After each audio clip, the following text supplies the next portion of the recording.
हमारे साथ इस वक्त मौजूद हैं आगरा से भारतीय जनता पार्टी के जिला कोषाध्यक्ष अवनीशकांत गुप्ता, जिनसे हम बात करेंगे आगामी विधानसभा चुनाव के मद्देनजर क्षेत्रीय विधायक कैसा हो। ये अवनीशकांत गुप्ता से हम बात करेंगे। गुप्ता जी, स्वागत है आपका। मैं अवनीशकांत गुप्ता, जिला कोषाध्यक्ष भारतीय जनता पार्टी जनपद आगरा। गुप्ता जी, क्षेत्रीय विधायक आपके हिसाब से कैसा होना चाहिए? मैं वही आपसे कहना चाहता हूँ कि मैं विगत वर्षों से काफ़ी समय से देख रहा हूँ कि जो क्षेत्र का विधायक चुना जाता है वो चुनने के बाद कुछ सीमित लोगों तक ही सीमित रह जाता है। खासकर वो जनता जो अपने प्रदेश के लिए, अपने देश के लिए अपना प्रतिनिधि चुनती है, वो ऐसा प्रतिनिधि चाहती है कि जिस समय उसके पास संकट हो, जिस समय उसको कोई भी प्रशासनिक परेशानी हो, जो काम उसका नहीं हो रहा है, उस समय के लिए विधायक उनके पास मौजूद हो। दरअसल होता क्या है कि जो असहाय जनता है, अनपढ़ जनता है, जो शोषित है, वंचित है, जो दूर ग्रामीण अंचलों में रहती है, उसका डायरेक्ट विधायक से जुड़ाव नहीं रहता।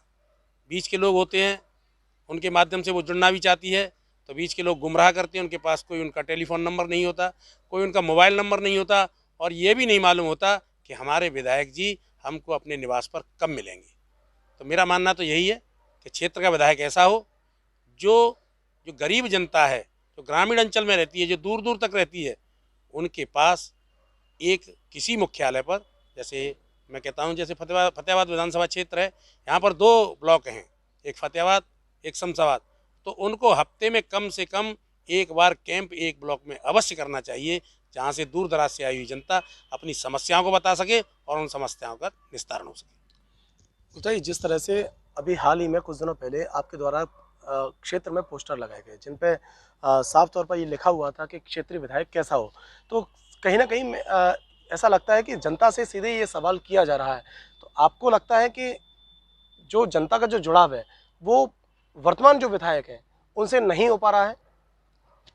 मैं यही कहना चाहूँगा, मैं किसी के साथ किसी का नाम लेकर तो नहीं कह सकता, लेकिन मैं तो पिछले कई वर्षों से देख रहा हूँ, पिछले कई चुनावों से देख रहा हूँ कि क्षेत्र की जनता का चुनाव डायरेक्ट विधायक से नहीं रहता है। इसलिए फतेहाबाद विधानसभा के अंदर कभी भी कोई विधायक रिपीट नहीं हुआ है। उनको जो अपेक्षा रहती है कि हमारा विधायक हमारे क्षेत्र का विकास ही नहीं करेगा, अपितु तो हमारी हर समस्या को समाधान करने के लिए, चाहे वो तहसील स्तर का काम हो, चाहे थाना स्तर का काम हो, कोई भी स्तर हो, चाहे बिजली का काम हो। आपने आमतौर पर देखा होगा कि किसानों का जिस समय वो खेत में पानी देने के लिए बैठे होते हैं और ट्यूबवेल का कनेक्शन काट दिया जाता है एसडीओ द्वारा, बिना किसी सूचना के, बिना किसी नोटिस के, और फिर जब उसका कनेक्शन कट जाता है तो वो भगा दौड़ा आता है, विधायक जी नहीं मिलते या कोई और जनता का प्रतिनिधि नहीं मिल पाता, तो वो किसी न किसी मीडिएटर यानी दलाल के माध्यम से जाता है और 10-20 हज़ार रुपये दे करके, चाहे वो एसडीओ हो चाहे जेई हो, उसको देने के बाद अपना कनेक्शन जुड़वाता है, और उसके 10-20 हज़ार रुपये वो केवल गड्ढे में चले जाते हैं। थोड़े समय का उनको समाधान मिल पाता है। तो मैं तो यही चाहूँगा कि विधायक ऐसा हो, क्योंकि विधायक का क्षेत्र कोई बहुत बड़ा क्षेत्र नहीं होता।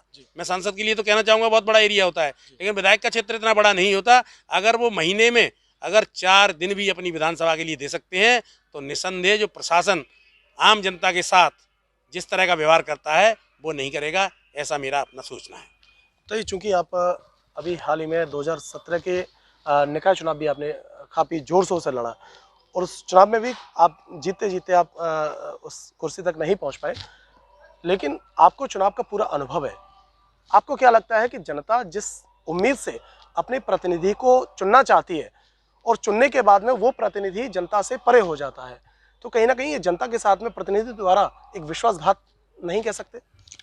मैं वही आपको फिर रिपीट करना चाहता हूँ कि अधिकांशतः प्रतिनिधि दोबारा नहीं चुने जाते, उसका कारण सबसे बड़ा यही है। नहीं तो जो प्रतिनिधि जनता के साथ न्याय करते हैं, जनता के साथ अच्छा व्यवहार करते हैं, जनता की हर परेशानी में उनके साथ खड़े रहते हैं, वो 7-7 8-8 बार तक सांसद चुने गए हैं और 7-7 8-8 बार तक विधायक चुने गए हैं। आप किसी भी राष्ट्रीय लीडर को ले लीजिए, उनका हारने का कोई प्रश्न ही नहीं उठता। आप उनको चाहे उत्तर प्रदेश से लड़ा दीजिए, चाहे गुजरात से लड़ा दीजिए, चाहे बंगाल से लड़ा दीजिए, हर जगह से जीतते हैं। जीतते वो इसीलिए हैं कि उनका प्रशासन के ऊपर पूरा नियंत्रण रहता है और जनता के हितों में वो कार्य करती है। कहीं ना कहीं आप ये मान के चलते हैं कि वर्तमान के जो जनप्रतिनिधि हैं उनका प्रशासन के ऊपर कंट्रोल नहीं है? हाँ, प्रशासन के ऊपर कोई कंट्रोल नहीं है। मैं उनका नहीं कहूँगा, किसी का नाम नहीं लूँगा, लेकिन प्रशासन के ऊपर कोई कंट्रोल नहीं है। प्रशासन अपनी मनमानी करता है। कुछ चिन्हित लोगों के कार्य अवश्य होते हैं, लेकिन जो ग्रामीण अंचल की जो अशिक्षित जनता है, जो सबसे पीछे के पायदान पर बैठी हुई है, उसका सिर्फ शोषण होता है, या तो उसका काम होता नहीं है, अगर होता है तो उसका काम पैसे से होता है। माननीय प्रधानमंत्री मोदी जी की जो आवास योजना चल रही है, बहुत अच्छी योजना है। हिंदुस्तान के अंदर कभी ऐसी योजना नहीं चली, बहुत पारदर्शिता से चल रही है, लेकिन फिर भी कहीं ना कहीं कोई जेई की रिपोर्ट होती है, किसी लेखपाल की रिपोर्ट होती है, निसंदेह वो बिना पैसे लिए नहीं उस रिपोर्ट को लगाते हैं।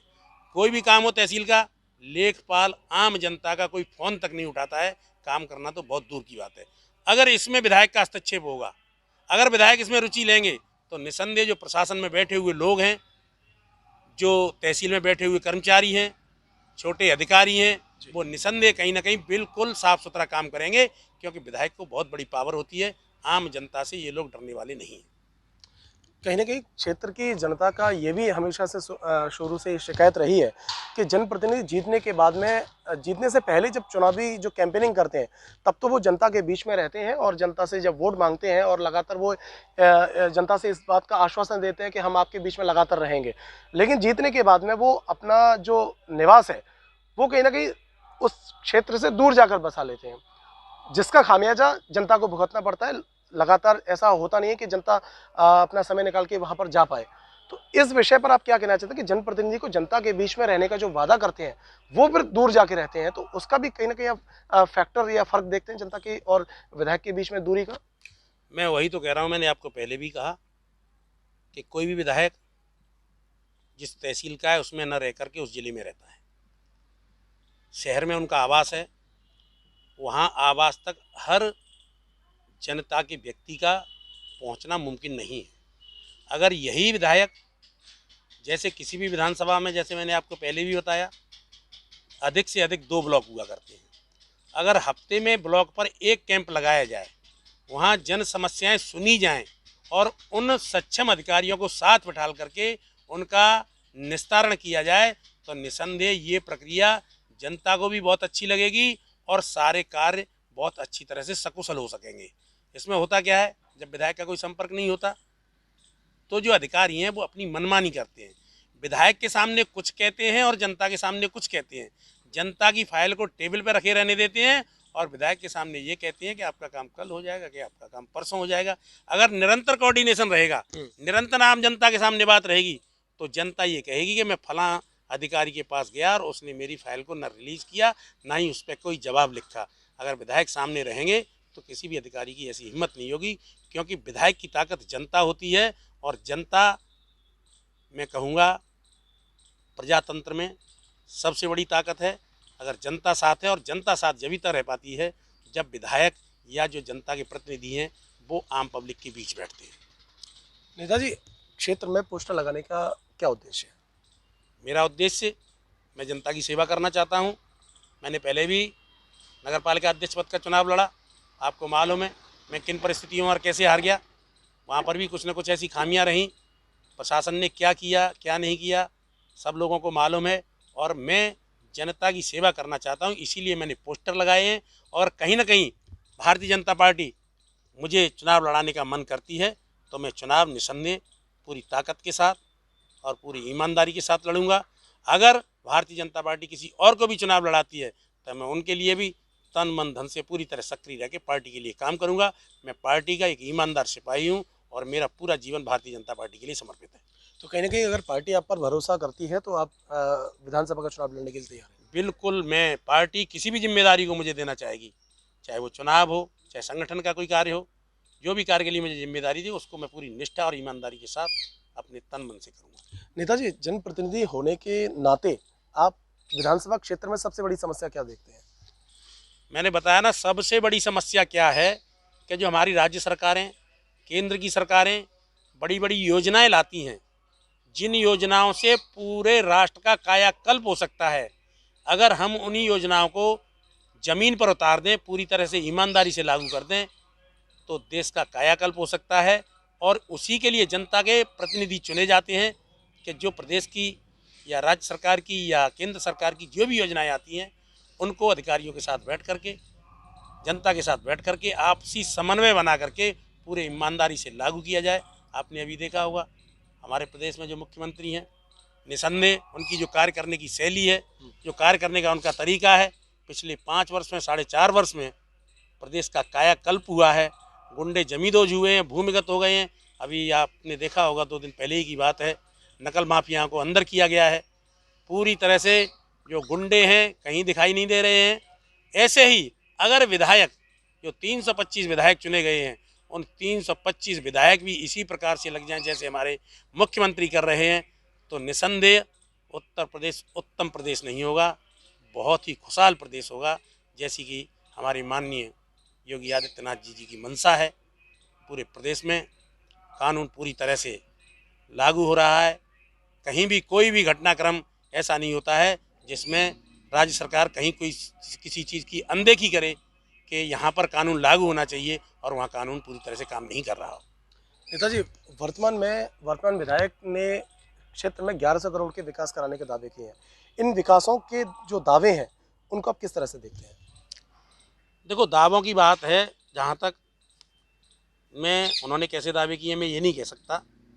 पूरी विधानसभा के अंदर कार्य हुए हैं, लेकिन मैं फिर कहूँगा कि जो आम जनता है, जिस आम जनता तक विकास कार्य पहुँचना चाहिए, जिस आम जनता के लिए जो प्रदेश की योजना है वो लागू होनी चाहिए, ऐसा नहीं हुआ। नेताजी, क्षेत्र में सबसे बड़ी जो इस समय जो ज़रूरत है लोगों के लिए, वो आपकी नज़र से क्या है? देखो, आम ज़रूरत जैसे बिजली है, सरकार बिजली पूरी तरह से दे रही है, लेकिन जो उसके उपभोक्ता हैं उनके साथ पारदर्शिता नहीं है जी। बिल आना चाहिए 2,500 रुपये का, बिल पहुंच जाता है प्रिंट निकल के 25,000 रुपये का। जिन लोगों का बिल आना चाहिए 3,000 रुपये का, प्रिंट निकल के पहुंच जाता है 3 लाख रुपये का। ये जो खामियां हैं, इन खामियों को दूर करने के लिए ही जनता के प्रतिनिधि चुने जाते हैं। विधानसभा में जाकर के योजनाएं बनती हैं, लेकिन अमली जामा पहनाने के लिए विधायकों को कहीं ना कहीं क्षेत्र में जाकर के कार्य करना होगा, जनता के साथ जुड़ के कार्य करना होगा, जब ही हम किसी अच्छी चीज़ की आशा कर सकते हैं। कई सारे ऐसे अभी चुनाव का दौर है और चुनाव के सीजन में लगातार प्रत्याशी भी निकल के सामने आ रहे हैं। आप भारतीय जनता पार्टी की सीधी टक्कर आप किसमें देखते हैं?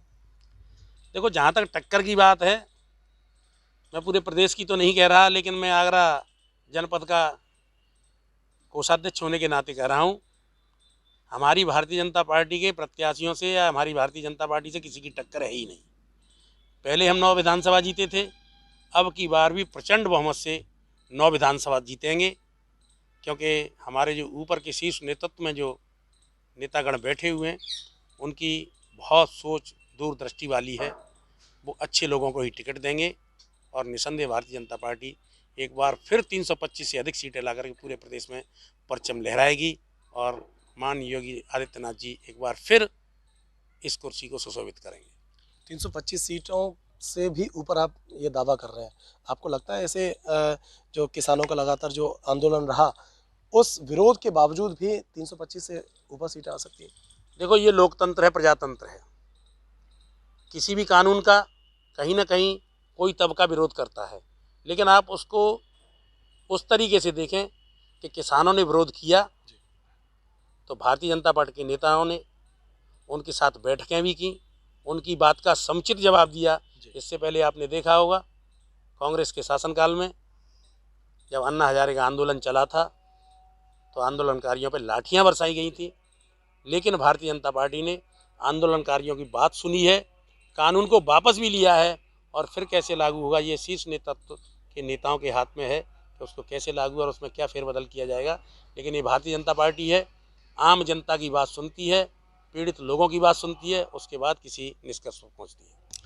यदि मान के चला जाए कि इस बार के चुनाव में, विधानसभा चुनाव में आप क्षेत्र के विधायक चुन लिए जाते हैं, तो पहला काम ऐसा क्या होगा जो आप क्षेत्र में कराना चाहेंगे?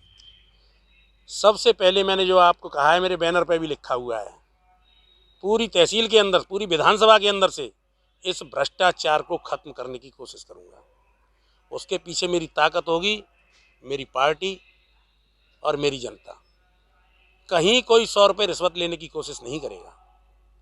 जिस तरह से हमने देखा है किसी भी फाइल के लिए किसी भी अधिकारी के पास जाते हैं, मैं आज आपको बता दूं सीधे शब्दों में कि अगर किसान केसीसी जिसे हम कृषि लोन कहते हैं, क्रॉप लोन कहते हैं, उसके लिए लेखपाल के पास जाता है तो वो बिना पैसे उसके खसरे पर रिपोर्ट नहीं लगाता है। इन चीज़ों को मैं ख़त्म करना चाहूँगा। जैसे आवास की योजना चल रही है, कोई भी सरकारी योजना आती है, उसको लागू करने के लिए उसकी जो भी मानक है उन्हें पूरा करने के लिए जनता किसी भी कर्मचारी या अधिकारी के पास जाती है तो वहाँ सुविधा शुल्क जरूर देना पड़ता है। मैं उसको ख़त्म करने की कोशिश करूँगा और निसंदेह अगर जनता मुझे चुनती है और भारतीय जनता पार्टी मुझे चुनाव लड़ाती है तो मेरा पड़ाव केवल और केवल शमशाबाद ब्लॉक और फतेहाबाद ब्लॉक में ही रहेगा। आप अपने सामने सबसे बड़ा प्रतिद्वंदी किसको मानते हैं? मैं प्रतिद्वंदी किसी को मानता ही नहीं, मेरा कोई प्रतिद्वंदी नहीं है। मेरी सोच सकारात्मक है, मैं काम करने में भरोसा रखता हूँ, मैं ईमानदारी से चलने में भरोसा रखता हूँ। मेरा कोई प्रतिद्वंदी नहीं है, ना मेरा कोई प्रतिपक्ष है। मैं केवल सकारात्मक सोच रखता हूँ अपने लिए। यह मैं जो चुनाव लड़ने की बात सोच रहा हूँ, मैं इसके लिए नहीं सोच रहा कि मेरे सामने विधायक लिखा जाए। मैं ये भी नहीं सोच रहा कि कोई मुझे माला पहनाए। ये मेरा अंदर का जज्बा है कि मैं जनता की सेवा करना चाहता हूँ। इससे पहले भी जो मैं नगर पालिका अध्यक्ष पद का चुनाव लड़ा था वो भी मैं जनता की सेवा करने के लिए लड़ा था और आज लगभग 4 वर्ष उस चुनाव को हो चुके हैं। मैं जनता के साथ पूरी तरह से कनेक्ट हूँ, सुबह शाम उनके दुख दर्द में हर समय शामिल रहता हूँ। जनता के द्वारा दिए गए प्यार को नकारा नहीं जा सकता, वो हमने 2017 के निकाय चुनाव में देखा है। विधानसभा क्षेत्र चूंकि बड़ा क्षेत्र होता है, नगर पालिका से बड़ा क्षेत्र होता है, विधानसभा क्षेत्र की सारी जनता तक आप अपनी पहुंच को कैसे बना पाएंगे? देखो, पहुँच की जहाँ तक बात है, मेरा जन्म शमशाबाद का है और मेरा कार्य क्षेत्र भी शमशाबाद और फतेहाबाद रहा है। फतेहाबाद तहसील का अधिकांशतः लोग मुझे ठीक प्रकार से जानते हैं। मुझे संपर्क बनाने में कोई परेशानी नहीं है। आज मेरी अवस्था 54 वर्ष की है और मैं दोनों ब्लॉकों में बचपन से ही हर तरह के कार्यों में सक्रिय रहा हूं, तो मुझे पूरी जनता जानती है। मुझे कांटेक्ट करने में और मुझे संपर्क बनाने में कोई कहीं कैसी भी परेशानी आने वाली नहीं। 2022 में विधानसभा चुनाव के बाद में ही करीब 6-7 महीने के गैप के बाद में फिर निकाय चुनाव भी होने हैं। निकाय चुनाव के लिए आपकी कैसी तैयारी है? देखो, जहाँ तक चुनाव की बात है, पहले मैंने विधानसभा के लिए टिकट मांगा है। अगर मुझे विधानसभा के लिए टिकट मिलता है और मैं चुना जाता हूँ तो निसंदेह मैं तहसील के लिए काम करूँगा, नहीं तो फिर मैं निकाय चुनाव में अपने आप को अप्लाई करूँगा और एक बार फिर मैं चुनाव लड़ूँगा। क्योंकि जो मैंने चुनाव नगर पालिका परिषद का लड़ा है, लोगों ने मुझ में उम्मीदें देखी हैं। मुझे जनता के लिए काम करने के लिए मेरे अंदर जज्बा भी है और मैं काम करना भी चाहता हूं, इसलिए मैं फिर निकाय चुनाव अध्यक्ष पद के लिए लड़ूंगा। नेताजी, बहुत बहुत शुक्रिया आपका हमसे तमाम बातचीत करने के लिए। तो ये थे हमारे साथ भारतीय जनता पार्टी से आगरा से जिला कोषाध्यक्ष अवनीश कांत गुप्ता, जिनसे हमने आगामी विधानसभा चुनाव के मद्देनज़र तमाम ऐसे मुद्दों पर चर्चा की और जिनका उन्होंने बेबाकी से जवाब दिया। देखते रहिए जनशक्ति न्यूज़। नमस्कार।